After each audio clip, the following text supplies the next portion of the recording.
Welcome to Plaid for Women TV, your go-to resource for the business of life. Whether the CEO of your home or your own business, women struggle with the same challenges.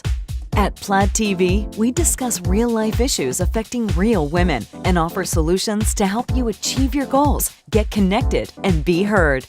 Together, we will change the world. Let's do this. No mean girls allowed. Hey, welcome everybody to Plaid for Women TV. I'm Siobhan Palmer. In this video, we're featuring our Women of Faith series.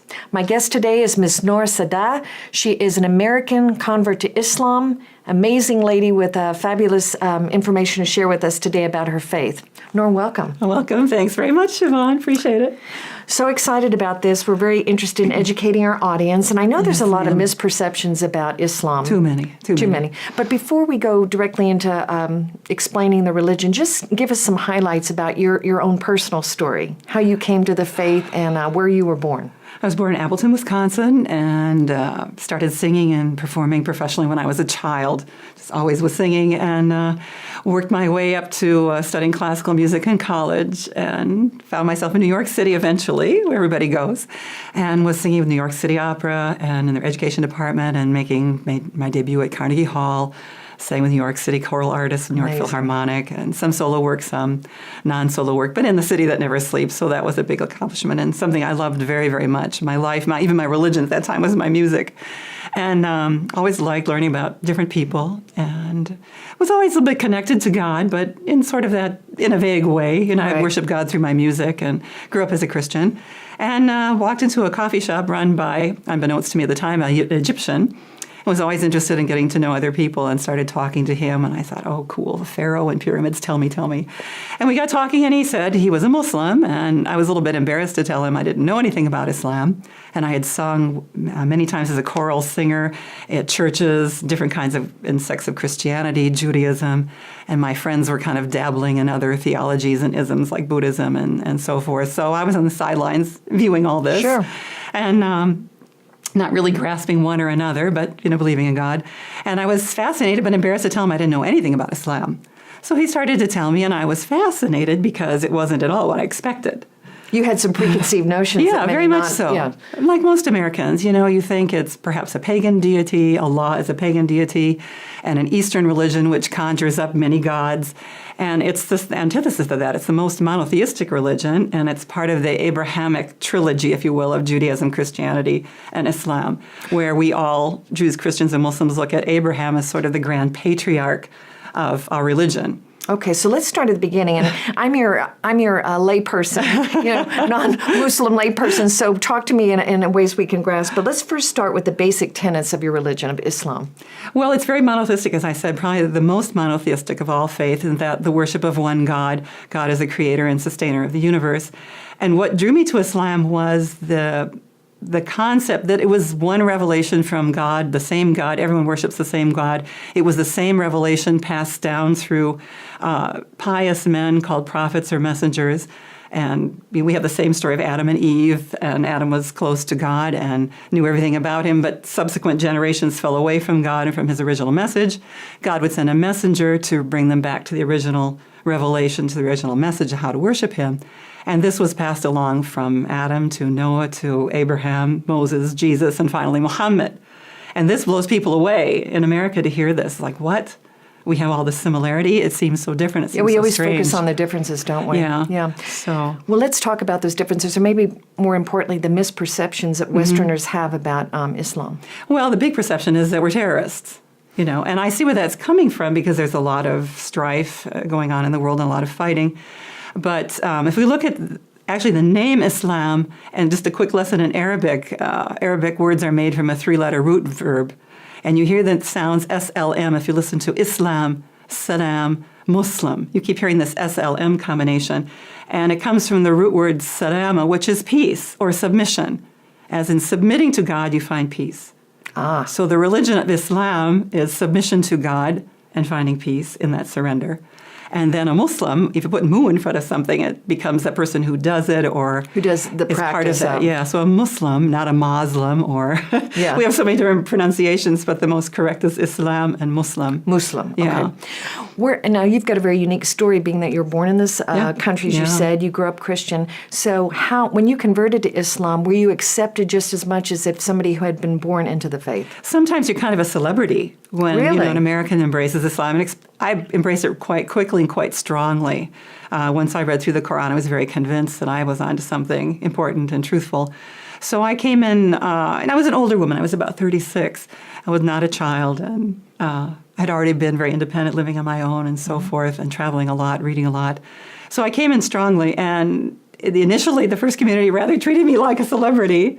And I did a lot of talking about it also, and Was that trying here to get in the the United community. States? Yes, here in my community, back in Appleton, Wisconsin. I went back home to live with my mom and found a Muslim community in my backyard, practically. In Wisconsin? In Wisconsin, yeah. Well, speaking of your mother, how did she react to the news that you had converted to Islam and you essentially had walked away from your singing career at that point? Yeah, I did. Wow. That was probably harder than the whole conversion to Islam part. Most of us women that convert to Islam, our parents would have so much a problem with the religion as they do with the dressing. Yes. It's like, okay, what you believe in your heart is fine, but we don't want to know about it on the surface. So that's where my mom and I kind of locked horns a little bit, which was sad because we were very close always. Sure. Well, that's interesting. And again, in a next video, we're going to be talking about women and Islam, and we will address the hijab and the scarf there as well. Again, a lot of misconceptions about that. So, okay, you were accepted as a celebrity, being a convert, which again... Well, it's a big deal. Yeah. An American woman becomes a Muslim. People were very happy about that. We hear other stories in other communities where people are sort of feted when they first become a Muslim, but then they're forgotten. Mm-hmm. And that's a big issue in our community, that we don't have the programs in place sometimes to take care of the converts, or reverts, as we sometimes call ourselves. To really help them stay to help them stay in the community. And the loneliness will send people out in a way again. I see. Because you have a family that you're on the outs with a little bit, right. Because they don't understand what you're doing. And again, with the social media is really hurting us a lot these days. Oh, absolutely, yeah. So, well, let's talk about, before we get into that, because obviously that's a big issue. Yeah. What do Muslims believe about other religions in terms of tolerance or? This is what's lovely about it. What people don't know is how tolerant we must be according to the Quran, which is our holy book, which we believe is a divine revelation from God given to Muhammad through the angel Gabriel. And we believe each and every word is from God himself. And then we use the prophet Muhammad as an example of acting out what we're supposed to do. And tolerance and acceptance, and no man is greater than another man based on color or financial status. The one who is the best in the community is the one who has the most awareness of God in his daily life. Right. So it's not based on your finances, your wealth, your the accumulation, earthly things that people... who you are in your community, all those earthly things, yeah. And people are people. Are there Muslims that throw that out the window? Of course. Sure. But it always comes down to a humanity issue and a humankind issue more than a religious issue. Absolutely. Our faults are, we can go two different ways as human beings. We can choose the right or the wrong. Okay, well then again, let me ask you this about Muslims' views toward Jews. There's obviously a great deal of tension in the Middle East right now between Israel and a lot of Middle Eastern countries. So how would you address that? Well, the Jews and Christians are called in the Quran the people of the book. In other words, you have shared divine revelations with us. We believe in the Torah of Moses. We believe in the gospel of Jesus. I have to say the original sources of those, we believe that a lot of it has been changed. So, but those are our partners in faith because we're all still on that same Abrahamic path. That yes. We revert back to Abraham as the father, great-grandfather of our religion. And we say that he was pure in faith and monotheistic. You're amazing. I mean, you were very scholarly. You've apparently spent many, many years studying the Quran and the religion, and it's remarkable. I've become much more of a scholar and a student of learning in being a Muslim. I can't seem to learn enough and study enough and travel enough, and that's something I really feel Islam has given me. family. That's wonderful. Okay, let me talk about the recent events with the extremist groups, particularly the horrific acts of ISIS. Yeah. So as a Muslim and you're trying to practice your faith and be a good citizen, you see this going on in the Middle East. Everything is horrific. It's all over social media, all over mainstream media. So how, in your opinion, how are mainstream Muslims dealing with this that's going on right now that unfortunately ties back to your people? Other than ducking our heads down, and refuting it all the time. From all our leaders everywhere, refuting that this has nothing to do with Islam. And again, a religion that purports to be a vessel of peace, it seems very incongruous that there's all this strife going on and horrible acts done in the name of Islam. These tend to be more political, and what we find in the people who commit these acts, when asked about their religion, they really don't know it very well.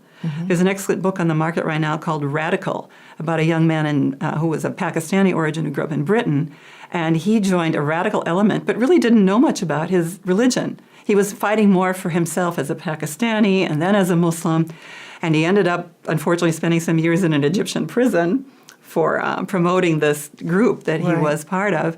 And actually, he found his religion and came out of prison saying, I disown these people. They aren't following Islam at all. And you tend to find this, in the stories. We have jokes about finding books, Islam for Dummies in the back seat of cars of some of these radicals. So but what does that tell you? That's exactly right. A lot of the people, a lot of the wars are in the name of religion, but as you said very rightly, it's mainly about power. It's power, yeah. And it always has been. And we look back to, Christian history also. We had some very corrupt popes. And, absolutely. A lot of things done in the name of religion, but done for political power, for greed, for those types of things. We look at the Crusades. They were told, if you fight in the Crusades, we'll buy your parents out of purgatory. Right. And, of course, they sent the poor people down on this premise, but actually it was for land grab and other things. Not the Holy War, they called it. You share your time between Amman, Jordan. You have a home in Amman, Jordan. You have a home in Dallas, Texas. How have you been accepted? Have you ever had any backlash recently, particularly in the last few months, as a Muslim living in Dallas, Texas? I have to say never. Wow. I'm very fortunate. I have never gotten backlash anywhere as a Muslim. I've never been name called or said something about my scarf or told to go back where I came from, which would be Wisconsin. So I think sometimes, too, when people sense that you're very proud of who you are. I mean, I love my scarf. I identify very much with myself as a Muslim, and I'm proud of that identity. And I think people sense that. Absolutely. And then, people tend to prey on some of those women who are walking like, oh, my scarf, oh, I'm a Muslim, what are they going to say? And they attack people like that. Right. So I think it has a lot to do with a self-esteem issue and the confidence you have as who you are, which, again, as women, right? No mean girls. Got to promote that. I got my button on.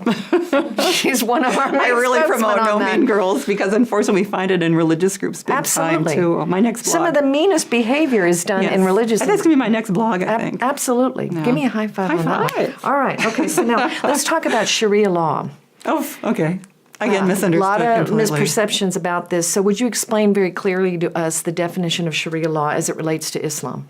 Well, there are specific laws that, again, can sort of change according to culture, change according to time, and that's what Sharia law is comprised of. Basic things that are okay for Muslims and forbidden for Muslims to do. Where we would like to see it implemented as the Jews have implemented some of their laws within the political system in America, and it's great for women. We have some rulings that, when a man and woman marry, her possessions, her money does not automatically transfer into a joint account. Whatever she comes to the marriage is hers. With her money, with her inheritance from her family, whatever, if she's working, she doesn't automatically give that to her husband. Muslim women don't change to their husband's name. They retain their family name. I opted a little bit differently because I wanted that whole Muslim personality thing. So I took my husband's name. But so there women are keep options. their names. Yeah, and it's just, again, in terms of marriage, in terms of divorce, in terms of inheritance, we would like the United States to be open to some of our rulings so that judges can rule fairly for Muslims. And they're great rules. I mean, the Sharia has nothing to run away from. Actually, women would be very happy to implement some of our rules. And again, it's nothing about having to wear hijab or polygamous marriage or anything like that. Okay, but what does the word Sharia mean? Basically, it's a law. It's the word for law. Law. Yeah. So again, another misperception, the way you've just described it to me, it's not a very repressive law. No.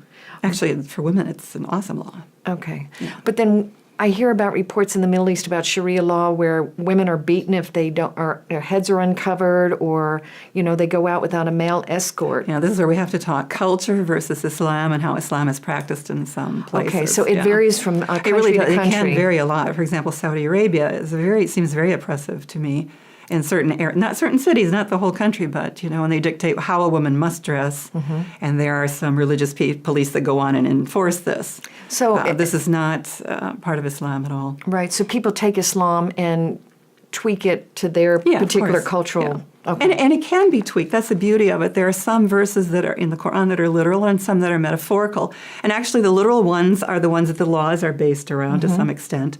For example, we don't drink alcohol. That's forbidden. We don't eat pork. That's forbidden. Relations outside of the marriage bond are forbidden. Those are forbidden things. That doesn't mean we're going to come into a democracy and say, hey, you got to do what we're doing. Right. We're going to forbid your alcohol and this and that. No. This is for us. We can't impose our law.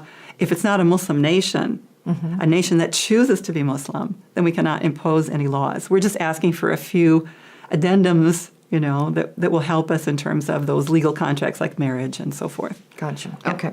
So let's talk about the 72 virgin deal when you die. The Vestal Virgin. Yes. Well, please explain this to me. This is one too I have to research a lot more about. But there's a lot of talk about paradise and hellfire. One of our main beliefs as a Muslim is to believe in a hereafter. So and how do you define hereafter? Would you say heaven, like Christians Christians heaven and hell, do? yeah. So you do believe in heaven and hell? Definitely, okay. definitely. Okay. So heaven is described, and particularly this was an audience, the initial audience was Arabia, where it's very dry, there's very little water. It was described as a garden. A lot of greenery, a lot of flowing springs. You're sitting back on velvet couches and the fruit just comes to you when you think about it, and you have people serving you. And we know guys, men, okay, they have to marry one woman, but they're always dreaming of 31 flavors, right? Yes. God talks about paradise in ways, in ways that we can appreciate, and he tells us the things that we would love the most to have. So it's almost like a metaphor? In a way, it could be literal, it could be a metaphor, but men are promised, very believing men are promised all these lovely women. I sort of 31 flavors. I want a blonde tonight, I want a brunette tomorrow, I want a redhead. Okay, now what do the women get out of this? We also get people who serve us. And I always joke when I talk about Islam's audiences, I say, well, ladies, what do we like to do? We like to go out to eat. Why? Because we're not cooking. We're being served, and we're not doing the dishes. And we love that. Don't we love that? Absolutely. And then we get this cutie guy serving us to boot. Sounds good to me. A lot of people say, well, how come women can't have more than one man? I said, think of all the laundry, think of all the, the cooking, the dishes, the pregnancies. So you don't look at it as a double standard then that there were... No, God appeals to for each individual. I mean, we know guys would like to have, they'd be very happy to have a different partner every day. This is the nature of men, it seems like, where women tend to be a little bit more loyal creatures. Not all, but... Well, we kind of this will be interesting. We'd love to get some feedback on social media about this. Very interesting comment. Okay, that's what I understand from the Quran. Is the men get the Vestal Virgins and we get handsome servers. There you go. And what we do with those handsome servers is, Allahu Alam, God knows. Okay, let's wrap up this particular video because I've learned so much just going through all these. This is a big issue. What does the Quran or Islam say about homosexuality? And more recently with the Caitlyn Jenner situation getting worldwide acclaim. What do those in Islam say? Do they embrace people that are homosexual or people that are born transgender? Well, it's very much like what the Bible says, too. There's stories about Prophet Lot and his people who were destroyed for what they did.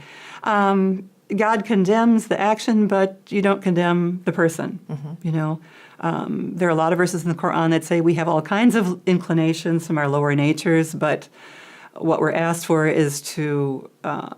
choose other directions. And for us, we believe marriage is between a man and a woman, and that's the Islamic point on it. I have very dear friends that are of other persuasions, and I love them dearly, and I'm not about to judge them or whatever else. I love them, and I would share my feelings with them easily, but as people, I love them very much, and they've all added to my life so much. Beautiful. It's a very difficult subject, especially now, because it's very fresh. Well, you don't talk about sex, religion, or politics, period, essentially, or you get in trouble, right? We talk about religion a lot. So. Well, the King of Jordan is very highly regarded. I know he was in the military. He was a pilot and so forth. It's very interesting, the newsworthy event where he actually, after...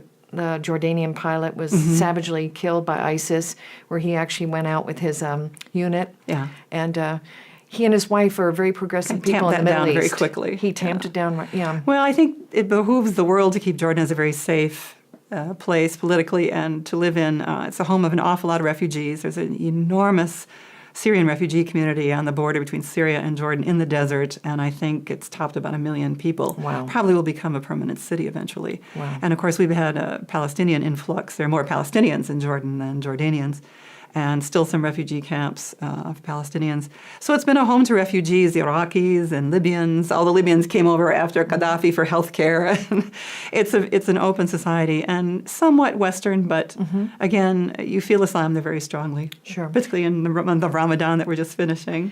Yes, and I know you wrote a blog for Plaid for Women called Ramadan 101, so I'd highly recommend people go to our website, plaidforwomen.com. It's a fascinating, very easy way to walk through the holiday, and I understand you're on day 30 today. We're on our last day. Woohoo! She's got one more day, can go back to God the regular is great. eating, right? Yes, tomorrow is our holiday. That's wonderful. Well, Noor, it's so fascinating, your story, and I look forward to talking to you further. If people want to reach out to you, get more information, please share with our audience how they can get a hold of you, or maybe go to your website and talk about. Our website is noorart.com, Noor, that's me, art, ART.com. You can write me at noorart.com, and also I'm there on Plaid. Plaid for Women. Plaid for Women. You can read the blogs, and you can connect with me on Plaid as well. Noor, thank you. This has been a fascinating conversation. We busted through a lot of misperceptions today. I hope so. Please leave our audience with a final greeting. Okay. I'll say Assalamu alaikum, peace be with you all, and Eid Mubarak, a most joyous Eid tomorrow. Salam. So thank you so much. Girl Siobhan. power. Girl power all the way. There you go. No mean girls. Ladies and gentlemen, this is Siobhan Palmer with Plaid for Women TV on our Women of Faith series. We'll see you next time. Thanks for watching Plaid TV. See you next time.